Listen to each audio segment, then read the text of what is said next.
Обратно сме във втората част на Бизнес Day и сега ще направим едно включване директно по Skype. Владимир Митев е с нас, колега журналист. Здравейте, надявам се да се чуваме.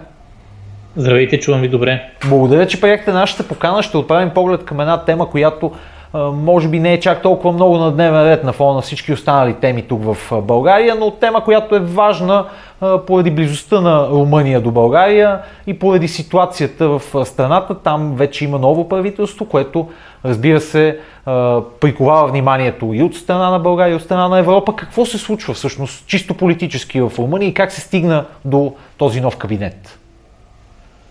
Първо, нека да опитаме малко да поставим нещата в контекст, защото от 4-5 години в Румъния тече едно такова разделение в политиката, което така най-грубо казано е на нови и на стари партии. Партии от нов тип, партии от стар тип. Ние виждаме, че това и в България се появява в последно време.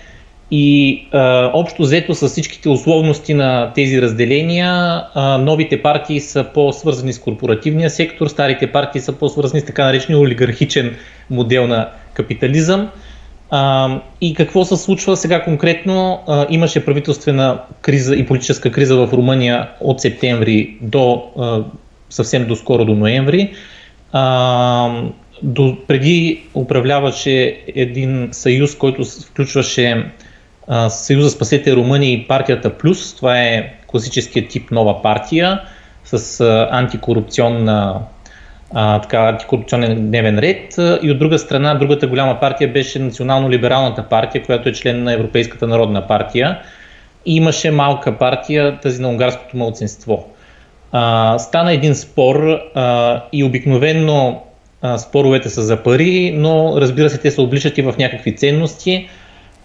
От управляващата, доминиращата партия, Национално-либералната партия, искаха да гласуват една държавна програма, многомилиардна от фонд, за който да насръчи различни проекти по места.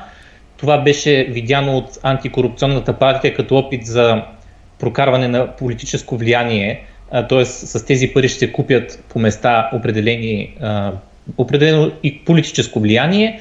Стана спор, така иначе коалицията се разпадна. Това, което сега се случи през ноември, беше, че се достигна до едно ново разбирателство, което до някъде изненадва някои, защото дълго време знаете, че румънската политика се белязва от стигмата върху социал-демократическата партия, но сега в тези нови условия, които възникнаха след кризата от септември, Социал-демократическата партия се обедини, направи правителство с Национално-либералната партия и Унгарската партия. И това се случва в момента, в който у нас се проведоха парламентарните избори. И доста можем да кажем сходни процеси, можем така да го определим. Те са хем сходни, хем всъщност са и огледални в някакъв смисъл, че в огледалото лявото става дясно и обратно. Значи в Румъния, ако така опростим и вулгаризираме нещата, което разбира се не е точно да се прави такива паралели директно, но техния ГЕРБ, тяхното БСП и тяхното ДПС сега сформираха правителство. Вие сигурно и нашите зрители забелязват, че у нас има опит тези стари партии да бъдат някакси ограничени и избутани в политическия процес. И това предизвика интересни размисли. Така, в Румъния се породи интерес към нашата политика, защото харвардски възпитаници за политиката, но разбира се, ако трябва да сме така до край прецизни, причината тези партии да загърбят риториката, която имаха преди, те бяха много противоположни едни на други. Национално-либералната партия, социал-демократическата, имаше стигма върху така наречените леви в Румъния, но в крайна сметка икономически интерес вероятно надделява и той е свързан с плана за възстановяване и развитие, който осигурява на Румъния. Това е тема, която е много на дневен ред и в България. Разбира се, какво случва с този план в Румъния, румънския му вариант? Първо, той също не беше от първите в Европейския съюз, които така бяха завършени и минаха одобрение, но беше представен от предишния премиер Фурин Къцо през септември получи одобрение малко по-късно.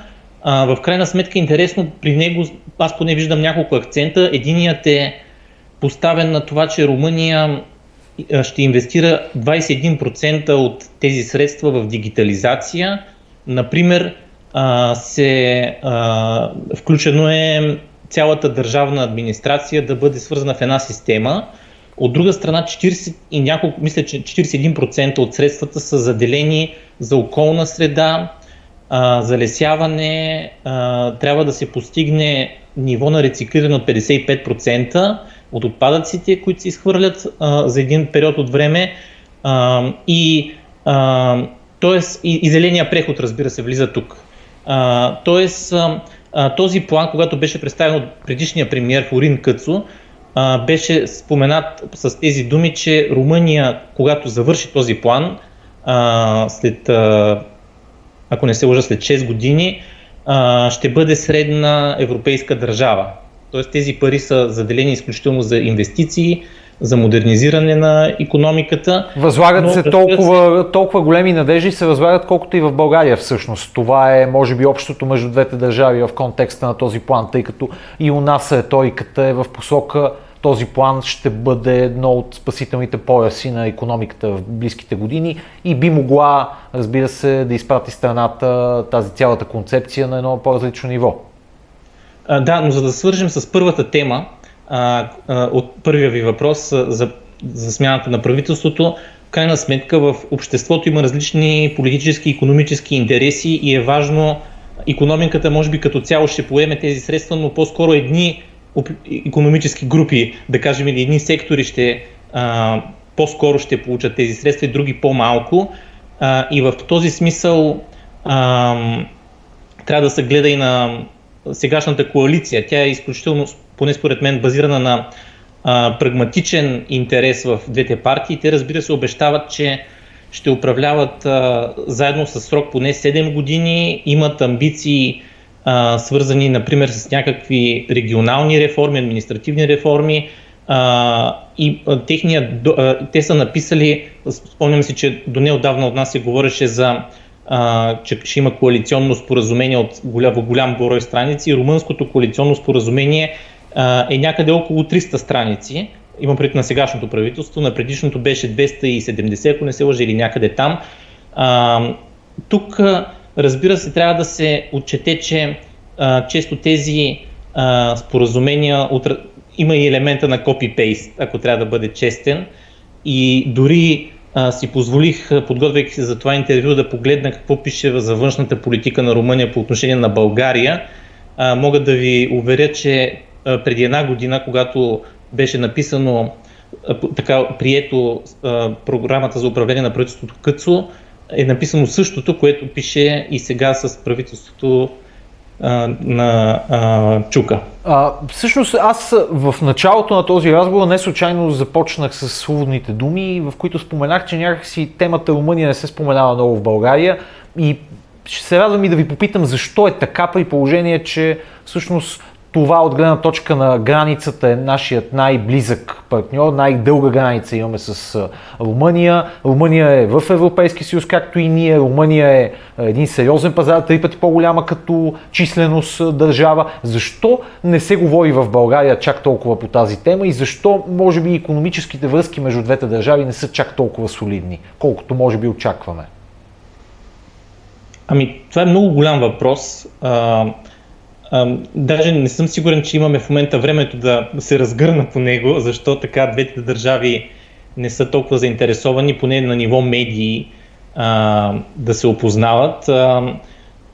Аз все пак, ако трябва да отговоря съвсем накратко, трябва да се отчете факта, че в България медиите са изключително базирани в София и София като една държава, там е всичко и мисля, че това отнема стимули на редица колеги да напуснат този свят, в който София е център и да отидат някъде малко отвъд него. Но разбира се, проблемът е доста по-сложен, може да се гледа и исторически, може да се гледа и културно, може би на чисто човешко ниво народите така тепърва още лека по лека се отварят едни към други, но трябва време. Но за икономическите отношения аз не съм сигурен, че може така да се каже, че не са добри. Всъщност Румъния е втория икономически партньор след Германия, имам предвид в търговски план. Да. Тук мога да посоча, че за първите 8 месеца на тази година стокооборота е някъде около 3,9 милиарда евро и това с между около 30% спрямо миналата година и това трябва да се има предвид. Явно на ниво бизнес нашите предприемачи осъзнават, че Румъния има потенциал, има какво да предложи. Има две българо-румънска и румъно-българска търговски камари, които съдействат на тези бизнес отношения, но трябва да се има предвид и, че просто обстоятелствата са такива сега в корона кризата, че преминаването на границата дълго време така навлиза в едни периоди, в които е по-трудно. Мога да кажа, че от септември буквално до днес в България можеше да се влезе от Румъния само с комбинация от сертификат за ваксина, за поставена ваксина и PCR, което разбира се ограничава отношенията и всъщност от утре влиза в сила нова заповед, която вече позволява или едното или другото да е валидно, но тези ограничения, тъй като вече 2 години сме в тази корона криза, предполагам, че също имат своето отражение върху нивото на връзки между българи и румънци. Не случайно, понеже вървим към финал, но все пак ми се иска да ви попитам и друго нещо за финал. Не случайно каним вас по тази тема, тъй като вие работите по темата през журналистическия, през блогърския прочит, спомагате двете държави да се поопознаят, нещо, което и вие само споменахте. Как би могло това да се случи още по-активно? Как би могла комуникацията между двете държави да стане още по-дълбока? И разбира се, от българска страна, вие споменахте, че има определени причини тук у нас интереса към Румъния да е доста по-ограничен от това, което се очаква. Вероятно подобни причини има и в самата Румъния, но как би могло това нещо да бъде преразмогнато?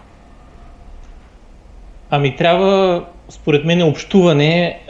Просто аз съм свидетел и буквално на свой гръб изпитвам и съм изпитвал съществуващ скептицизъм и от двете страни към хората, които развиват някакви отношения между тях.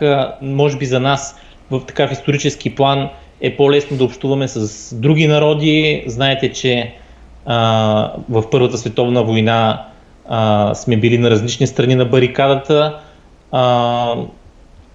Има различни причини, но важно е може би така да не тръгваме с някакво хегемонистично отношение, доколкото просто ние като българи имаме една история, един исторически багаж, който хем така ни прави да се чувстваме, че Балканите са наша територия, хем всъщност ни затруднява навсякъде, където излезем, според мен, към съседите. Този багаж ни съпътства и може би прави отношенията малко по-сложни. Добре, благодаря много. Да виждаме в тях българи. Друг вид. Благодаря много и ще се радвам отново, разбира се, да разговаряме с вас. Владимир Митев беше това колега журналист, малко повече за българо-румънските отношения, които, както и си говорихме, имат още възможност за подобрение и за заздравяване, с толкова с тази част на Бизнес Дейли, разбира се и с днешното предаване като цяло. След малко са новините, останете с телевизия Европа.